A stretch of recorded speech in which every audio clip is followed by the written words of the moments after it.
Hi, and welcome to the Senior Network. I'm your host, Greg Fulton. We're joined today by Debbie Malul, Hospice Care of the Lowcountry. Glad to have you. Thank you. And Mr. Jim Keith with Keith's Funeral Home. And we are actually here in Keith's Funeral Home. Thank you for having us here today. You're welcome.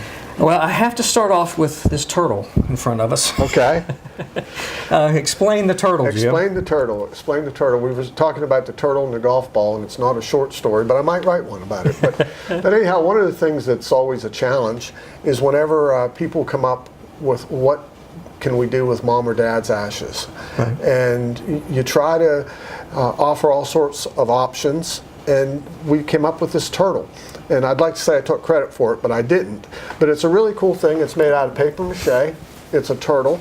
The ashes go in there, and then what happens is you take it into the ocean, either off a boat or off the shore, wherever you're going to do it, and you just place it into the water, and it floats for a little bit, and then it sinks and is biodegradable. It's made out of paper mache.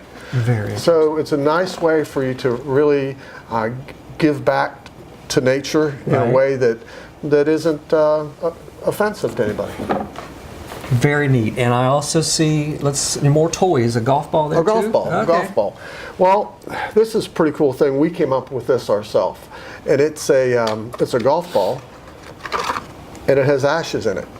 And it has a name, date of birth, date of death on it. And we're able to do these now for someone who wants to put their ashes in a golf ball. I can imagine a lot of folks on Hilton Head Island. And we do these ourselves. Sure. We're the only ones in the country doing this because I know it took a long time to find the golf balls that I could get.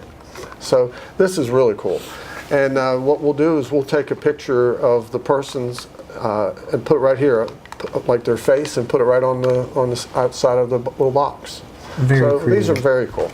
Very creative. And that saves from the traditional going out and just kind of spreading the ashes around. And people still like to do that, but you know, it's one of those things, the funeral service has evolved to the point, since more and more people are cremating, of what can we do fancy. Now the Catholic Church says you can't do any of this stuff. Oh. So I have to put that caveat in there, but sure. You know, if you just check with what the rules are of your religion, if there are any, and you just stay true to those. Very much. Well, Debbie, being obviously with Hospice Care of the Lowcountry, I'm sure you run into these situations where you can now let people know about Jim's turtle. Absolutely. I was glad to hear about it myself, personally. Sure. Well, tell us a little bit about it. I know your title, I saw it earlier, Veterans Liaison. What is that?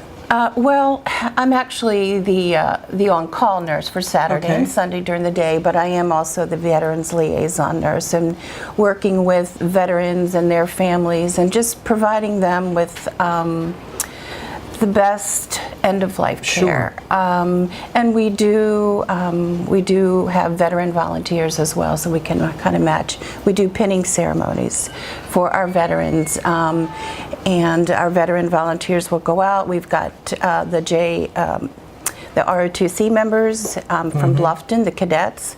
They also come out and they do a nice, great pinning ceremony for the veterans, if they desire. Sure. If they desire that. And it was so emotional. We had one veteran who was really very, non-responsive, and when the cadets came and they saluted him, and the very last, and I'll never forget this, he saluted them, and he had, so it was that was really special. And I've heard, I know you folks have a very large VA program that you work with that. Do you actually work with the VA administration? We do. We get referrals from the VA, from the physicians up there.